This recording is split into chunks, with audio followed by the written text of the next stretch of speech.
प्रश्न क्रमांक पहिला आहे बघा. खालीलपैकी कोणत्या जागतिक नेत्याची time person of the year 2024 म्हणून निवड करण्यात आली? तर खालीलपैकी डोनाल्ड ट्रम्प यांची निवड time person of the year 2024 म्हणून करण्यात आलेली आहे. पुढचा प्रश्न आहे, भारताचा ग्रँडमास्टर डोमाराजू गुकेश म्हणजे डी गुकेश यांचे चीनच्या या खेळाडूस चेकमेट करत बुद्धिबळ स्पर्धेचे जागतिक अजिंक्यपद पटकावले आहे. म्हणजे डी गुकेशने कोणाला हरवले आहे असा प्रश्न आहे. तर खालीलपैकी ऑप्शन क्रमांक 4 डीन लिरेन यांचा त्यांनी पराभव केलेला आहे. पुढचा प्रश्न आहे, महाराष्ट्राचे नवनियुक्त कृषी मंत्री कोण आहेत? तर खालीलपैकी ऑप्शन क्रमांक 1 माणिकराव कोकाटे हे महाराष्ट्राचे नवीन कृषी मंत्री आहेत. पुढचा प्रश्न आहे, 18व्या लोकसभेतील विरोधी पक्षनेते कोण आहेत? तर 18व्या लोकसभेतील विरोधी पक्षनेते हे खालीलपैकी ऑप्शन क्रमांक 4 राहुल गांधी हे आहेत. पाचवा प्रश्न आहे, अपराजिकता विधेयक 2024 खालीलपैकी कोणत्या राज्याच्या विधानसभेत पास करण्यात आले? तर ते खालीलपैकी ऑप्शन क्रमांक 3 पश्चिम बंगाल या राज्याच्या विधानसभेत ते पास करण्यात आले. पुढचा प्रश्न आहे, समान नागरी कायदा म्हणजे युनिफॉर्म सिव्हिल कोड जे कलम 44 मध्ये आहे, पारित करणारे स्वातंत्र्यानंतरचे पहिले राज्य कोणते? तर खालीलपैकी उत्तराखंड हे राज्य समान नागरी कायदा पारित करणारे पहिले राज्य आहेत. पुढचा प्रश्न आहे, 2024च्या पद्मभूषण प्राप्त महाराष्ट्रीयन अश्विन बालचंद मेहता हे कोणत्या क्षेत्राशी निगडीत होते? तर अश्विन बालचंद मेहता हे खालीलपैकी वैद्यकीय क्षेत्राशी निगडीत असलेले व्यक्ती होते. पुढचा प्रश्न आहे, भारताने व्यापार तसेच सामाजिकदृष्ट्या महत्त्वाचे असलेले कोणत्या देशाचे चाबहार हे बंदर 10 वर्षाच्या करारावर घेतलेले आहेत? तर चाबहार हे बंदर खालीलपैकी ऑप्शन क्रमांक 1 इराण या देशाचे आहे, जे भारताने करारावर घेतलेले आहे.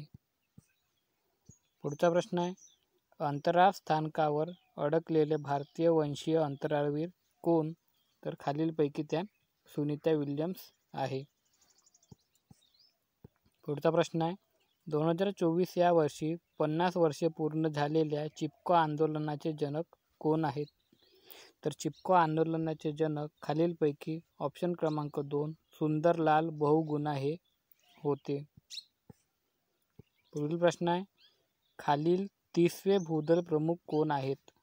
तर 30वे भूदल प्रमुख हे खालीलपैकी उपेंद्र द्विवेदी हे आहेत. पुढचा प्रश्न आहे, खालीलपैकी कोणत्या राज्यातील माधव नॅशनल पार्क 8व्या व्याघ्र प्रकल्प ठरलेला आहे? तर माधव नॅशनल पार्क हे खालीलपैकी मध्य प्रदेश या राज्यातील आहे, तर ते 8वे व्याघ्र प्रकल्प ठरलेले आहे. पुढचा प्रश्न आहे, 1856चा विधवा पुनर्विवाह कायदा कोणी केला? तर विधवा पुनर्विवाह कायदा हा खालीलपैकी लॉर्ड डलहौसी यांनी केला. त्यानंतर लॉर्ड डलहौसी यांना खालसा करण्याचे जनक असे सुद्धा म्हटले जाते. वेलस्ली याने तैनाती फौजेचा स्वीकार केलेला होता. पुढचा प्रश्न आहे, ब्रिटिश व भिल यांच्यातील कोणत्या युद्धात कॅप्टन हेन्री मारला गेला? तर खालीलपैकी नांदूर शिंगोटे या युद्धामध्ये कॅप्टन हेन्री हा मारला गेलेला होता. पुढचा प्रश्न आहे, उच्च न्यायालयाचे न्यायाधीश वयाच्या 62 वर्षापर्यंत पदावर राहू शकतात. ते मुदतपूर्व राजीनामा कोणाला सादर करतात? तर उच्च न्यायालयाचे न्यायाधीश ते आपला मुदतपूर्व राजीनामा हे खालीलपैकी ऑप्शन क्रमांक 4 सरन्यायाधीश यांना ते सादर करीत असतात. पुढचा प्रश्न आहे, सरनाम्यातील गणराज्य, स्वातंत्र्य, समता, बंधुता हे शब्द कोणत्या देशाच्या घटनेवरून भारतीय घटनेत घेतलेले आहेत? तर गणराज्य, स्वातंत्र्य, समता व बंधुता हे शब्द खालीलपैकी फ्रान्स या देशाच्या घटनेवरून आपल्या राज्यघटनेमध्ये घेतलेले आहे. पुढचा प्रश्न आहे, केंद्रीय मंत्रिमंडळ सामूहिकरित्या कोणास जबाबदार असतात? तर केंद्रीय मंत्रिमंडळ हे सामूहिकरित्या खालीलपैकी ऑप्शन क्रमांक 4 लोकसभेला जबाबदार असतात. तर वैयक्तिकरित्या राष्ट्रपतीला जबाबदार असतात. वैयक्तिकरित्या राष्ट्रपतीला जबाबदार असतात, तर सामूहिकरित्या लोकसभेला. पुढचा प्रश्न आहे, भारतीय राज्यघटनेच्या कोणत्या कलमान्वये अल्पसंख्याक समूहाचे हितसंबंधांचे संरक्षण करण्यात आलेले आहे? तर खालीलपैकी कलम 29 अन्वये अल्पसंख्याकाच्या हितसंबंधाचे संरक्षण करण्यात आलेले आहे. कलम 31 हे मालमत्तेसंबंधित होते. तो कलम आता रद्द करून त्याला 300A मध्ये टाकून कायदेशीर हक्क बनवण्यात आलेला आहे. कलम 25 मध्ये धर्म स्वातंत्र्याचे हक्क देण्यात आलेले आहे. पुढचा प्रश्न आहे, दर 6 महिन्यांनी होणाऱ्या तालुका आमसभेचे सचिव कोण असतात? तर दर 6 महिन्यांनी होणाऱ्या तालुका आमसभेचे सचिव खालीलपैकी ऑप्शन क्रमांक 1 तहसीलदार हे असतात. पुढचा प्रश्न आहे, महाराष्ट्र जिल्हा परिषद व पंचायत समिती अधिनियम 1961 कोणत्या कलमान्वये पंचायत समितीची स्थापना होते?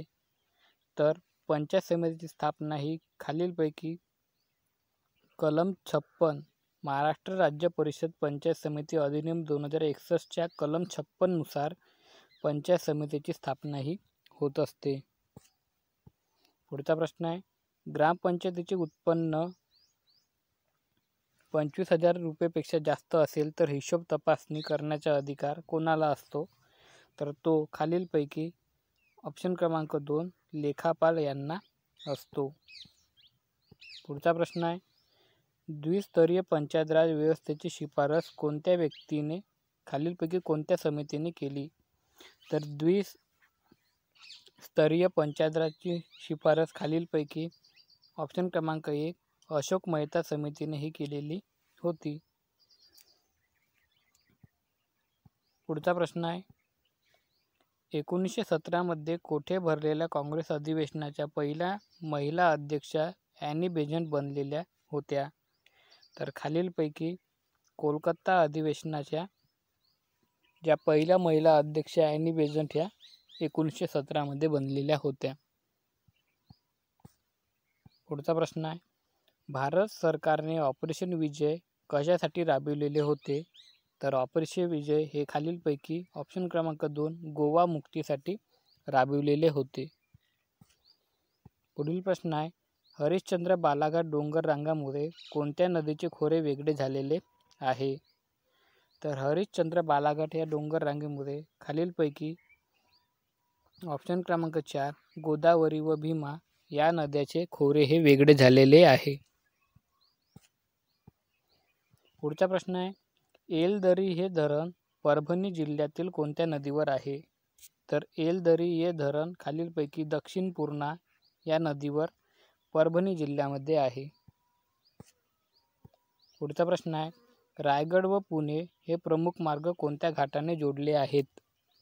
तर रायगड व पुणे हे प्रमुख मार्ग खालीलपैकी ऑप्शन क्रमांक 4 ताम्हिणी घाटाने जोडलेले आहे. पुढचा प्रश्न आहे, धाराशिव जिल्ह्यात येथे जैन मुनी शांतीसागर महाराज यांची समाधी आहे. तर कुंथलगिरी येथे जैन मुनी शांतीसागर महाराज यांची समाधी आहे. पुढचा प्रश्न आहे, निजामकालीन गंजगोलाई हे ऐतिहासिक बाजारपेठ राज्यातील कोणत्या शहरामध्ये आहे? तर गंजगोलाई हे लातूर या शहरामध्ये आहे. पुढील प्रश्न आहे, डॉक्टर बाबासाहेब आंबेडकर संशोधन व प्रशिक्षण संस्था म्हणजे बार्टी राज्यात खालील कोणत्या ठिकाणी आहे? तर बार्टी हे खालीलपैकी ऑप्शन क्रमांक 3 पुणे या शहरामध्ये आहे. पुढचा प्रश्न आहे, खालील कोणती क्रांती कृषी विकास या क्षेत्राशी निगडित आहे? तर खालीलपैकी ऑप्शन क्रमांक 4 सदाहरित क्रांती ही कृषी विकास या क्षेत्राशी निगडित आहे. पुढचा प्रश्न आहे, मानवी कवटीमध्ये एकूण किती हाडे असतात? तर मानवी कवटीमध्ये एकूण 22 हाडे असतात. पुढील प्रश्न आहे, शरीरातील तोल सांभाळण्याचे काम कोणता मेंदूचा भाग करतो? तर शरीरातील तोल सांभाळण्याचे काम हा खालीलपैकी ऑप्शन क्रमांक 1 अनुमस्तिष्क करत असतो. अनुमस्तिष्क म्हणजे लहान मेंदू. पुढचा प्रश्न आहे, कंठस्थ ग्रंथीतील विकृती ओळखणे किंवा त्यावर उपचार करणे यासाठी कोणते किरणोत्सारी समस्थानिक वापरले जाते? तर यासाठी आयोडीन 131 हे वापरले जाते. पुढचा प्रश्न आहे, मानवी शरीरात नवीन ऊतींची वाढ होण्यासाठी डॅशची आवश्यकता असते? तर नवीन ऊतींची म्हणजे टिश्यू त्यांची वाढ होण्यासाठी खालीलपैकी ऑप्शन क्रमांक 2 प्रथिनांची आवश्यकता असते. पुढील प्रश्न आहे, मोत्यांमधील रासायनिक घटक कोणता आहे? तर मोत्यांमधील रासायनिक घटक हा खालीलपैकी ऑप्शन क्रमांक 4 कॅल्शियम कार्बोनेट हा आहे. पुढचा प्रश्न आहे, खालीलपैकी कोणती जोडी चुकीची आहे? तर खालीलपैकी जो ऑप्शन क्रमांक 2 दिसत आहे आपल्याला कॉलरा रक्तस्राव हे जोडी चुकीची आहे. पुढचा प्रश्न आहे, वंदे भारत एक्सप्रेस रेल्वेचे जनक खालीलपैकी कोण आहेत? तर वंदे भारत एक्सप्रेस रेल्वेचे जनक खालीलपैकी ऑप्शन क्रमांक 1 सुधांशू मनी हे आहेत. पुढचा प्रश्न आहे, रिझर्व्ह बँकेकडून अन्य बँकेंना विकल्या जाणाऱ्या बॉन्ड्सवर रोख्यावर दिल्या जाणाऱ्या व्याजास कोणती संज्ञा आहे? तर त्याला खालीलपैकी रेपो दर किंवा रेपो रेट असे म्हणतात. पुढचा प्रश्न आहे, पहिल्या पंचवार्षिक योजनेचे उपाध्यक्ष कोण होते? तर पहिल्या पंचवार्षिक योजनेचे उपाध्यक्ष हे ऑप्शन क्रमांक 1 गुलजारीलाल नंदा हे होते. जर अध्यक्ष म्हटलं तर अध्यक्ष हे पंतप्रधान असतात.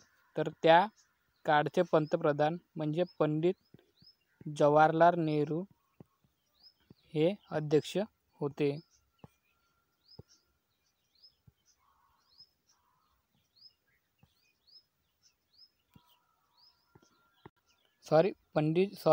पंडित जवाहरलाल नेहरू हे जे त्या काळची प्लॅनिंग कमिशन होती तर त्या प्लॅनिंग कमिशनचे अध्यक्ष होते. पुढचे प्रश्न आहे, परफ्यूमची जागतिक राजधानी म्हणून ओळखले जाणारे ग्रास हे गाव कोणत्या देशातील आहे? तर ते खालीलपैकी ऑप्शन क्रमांक 2 फ्रान्स या देशातील आहे. पुढचा प्रश्न आहे, RBIची अग्रणी बँक योजना कोणत्या वर्षी सुरू झाली?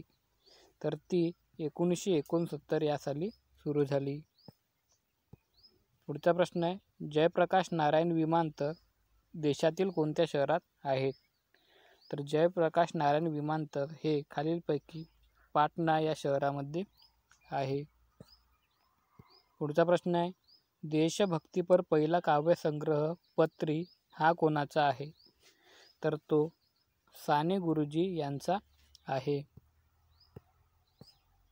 पुढील प्रश्न आहे, खालीलपैकी कोणत्या केंद्रशासित प्रदेशाला सर्वाधिक सागरी किनारा लाभलेला आहे? तर खालीलपैकी ऑप्शन क्रमांक 1 अंदमान निकोबार या केंद्रशासित प्रदेशाला सर्वाधिक सागरी किनारा लाभलेला आहे.